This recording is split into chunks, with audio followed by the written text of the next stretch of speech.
ಇತಿಹಾಸದ ಉದಯದ ಮೊದಲು ಗಾಳಿಯಿಂದಲೇ ಒಂದು ದಂತಕತೆ ಹುಟ್ಟಿತು. ಅಪರಿಮಿತ ಶಕ್ತಿಯ ಜೀವಿ, ಆದರೆ ತನ್ನದೇ ಆದ ಮರೆತುಹೋದ ಹಿರಿಮೆಯ ನೆರಳಿನಲ್ಲಿ ಬದುಕಲು ಉದ್ದೇಶಿಸಲಾಗಿದೆ. ಅಂಜನ ಮತ್ತು ಗಾಳಿ ದೇವರು ವಾಯುವಿಗೆ ಜನಿಸಿದ ಯುವಕ ಹನುಮಂತನು ಯಾವುದೇ ಐಹಿಕ ಆಹಾರವನ್ನು ಪೂರೈಸಲಾಗದ ಹಸಿವನ್ನು ಹೊಂದಿದ್ದನು.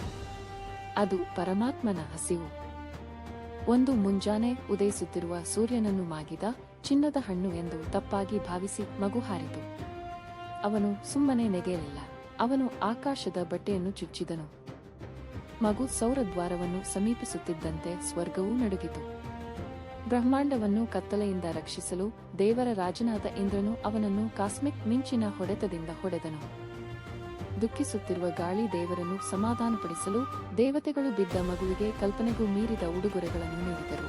ಅಜೇಯತೆ, ಬುದ್ಧಿವಂತಿಕೆ ಮತ್ತು ಇಚ್ಛೆಯಂತೆ ಅವನ ರೂಪವನ್ನು ಬದಲಾಯಿಸುವ ಶಕ್ತಿ. ಆದರೆ ಒಂದು ಕ್ಯಾಚ್ ಇತ್ತು. ಅವನ ದುಷ್ಕೃತ್ಯದಿಂದ ಜಗತ್ತನ್ನು ಸುರಕ್ಷಿತವಾಗಿರಿಸಲು ಅವನ ಮೇಲೆ ಶಾಪವನ್ನು ಇರಿಸಲಾಯಿತು. ಹನುಮಂತನು ತನ್ನ ಶಕ್ತಿಗಳನ್ನು ನಿಜವಾಗಿಯೂ ಅಗತ್ಯವಿರುವ ಕ್ಷಣದವರೆಗೂ ಮರೆತು ಬಿಡುತ್ತಾನೆ. ಕಳೆದುಹೋದ ಹೆಂಡತಿ ಸೀತೆಯನ್ನು ಹುಡುಕುತ್ತಾ ರಾಮನೆಂಬ ಅಲೆದಾಡುವ ರಾಜ್ಕುಮಾರ ಬರುವವರೆಗೂ ಶಾಂತ ಸೇವೆಯಲ್ಲಿ ವರ್ಷಗಳು ಕಳೆದವು. ಆ ಕ್ಷಣದಲ್ಲಿ ವಿಧಿಯ ಗೇರುಗಳು ತಿರುಗತೊಡಗಿದವು.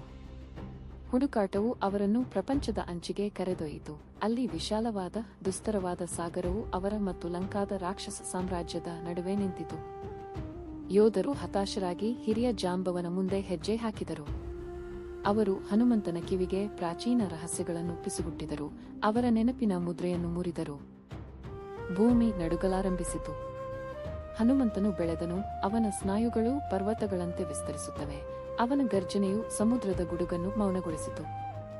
ದೈತ್ಯ ಅಂತಿಮವಾಗಿ ಎಚ್ಚರವಾಯಿತು.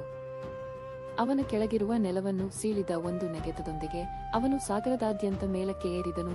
ನೀಲಿ ನಿರರ್ಥಕದಲ್ಲಿ ಚಿನ್ನದ ಜೀವಂತ ಧೂಮಕೇತು. ರಾಕ್ಷಸರು ಅವನನ್ನು ತಡೆಯಲು ಆಳದಿಂದ ಎದ್ದರು, ಆದರೆ ಅವು ಅವನ ಹಾದಿಯಲ್ಲಿ ಕೇವಲ ಉಂಡೆಗಳಾಗಿದ್ದವು. ಸಮುದ್ರ ಸರ್ಪ, ಸುರಸ ಅಥವಾ ಛಾಯಾ ರಾಕ್ಷಸ ಅವನನ್ನು ಹಿಡಿದಿಟ್ಟುಕೊಳ್ಳಲು ಸಾಧ್ಯವಾಗಲಿಲ್ಲ. ಅವನು ಲಂಕೆಯನ್ನು ತಲುಪಿದನು, ದೈತ್ಯನಾಗಿ ಅಲ್ಲ, ಆದರೆ ನೆರಳಿನಂತೆ. ಬೆಕ್ಕಿನ ಗಾತ್ರಕ್ಕೆ ಕುಗ್ಗುತ್ತಾ ಅವನು ತನ್ನ ಶತ್ರುಗಳ ಮನೆಯಲ್ಲಿ ಭೂತವಾದ ಚಿನ್ನದ ನಗರದ ಮೂಲಕ ಚಲಿಸಿದನು. ಅಶೋಕ ತೋಪಿನಲ್ಲಿ ಅವನು ಸೀತೆಯನ್ನು ಕಂಡುಕೊಂಡನು. ಅವನ ಧ್ಯೇಯವು ಭರವಸೆಯದ್ದಾಗಿತ್ತು, ಆದರೆ ಅವನ ನಿರ್ಗಮನವು ಬೆಂಕಿಯಿಂದ ಕೂಡಿತ್ತು. ರಾಕ್ಷಸ ರಾಜ ರಾವಣನಿಂದ ಸೆರೆಹಿಡಿಯಲ್ಪಟ್ಟ ಅವರು ಅವನ ಬಾಲವನ್ನು ಸುಟ್ಟು ಹಾಕಿದರು. ಆದರೆ ಅವರು ತಮ್ಮ ಜಗತ್ತನ್ನು ಸುಡಲು ಅವನಿಗೆ ಟಾರ್ಚ್ ನೀಡಿದ್ದೇವೆ ಎಂದು ಅವರಿಗೆ ತಿಳಿದಿರಲಿಲ್ಲ. ಅವರು ಶಿಖರದಿಂದ ಶಿಖರಕ್ಕೆ ಹಾರಿದರು.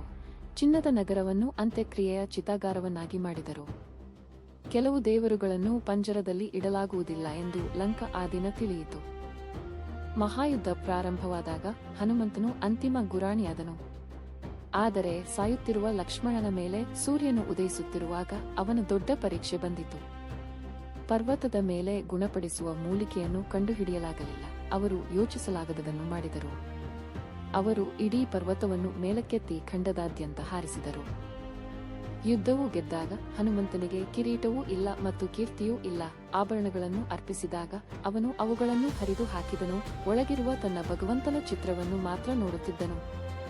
ಅವರು ನಮ್ಮ ನಡುವೆ ಉಳಿದಿದ್ದಾರೆ. ರಾಮನ ಹೆಸರನ್ನು ಹೇಳುವವರೆಗೂ ಭೂಮಿಯ ಮೇಲೆ ಉಳಿಯಲು ಆಯ್ಕೆ ಮಾಡಿದ ಶಾಶ್ವತ ರಕ್ಷಕ. ಹನುಮಂತನ ಕತೆ ನಮ್ಮೆಲ್ಲರೊಳಗಿನ ಶಕ್ತಿಯ ಕತೆ.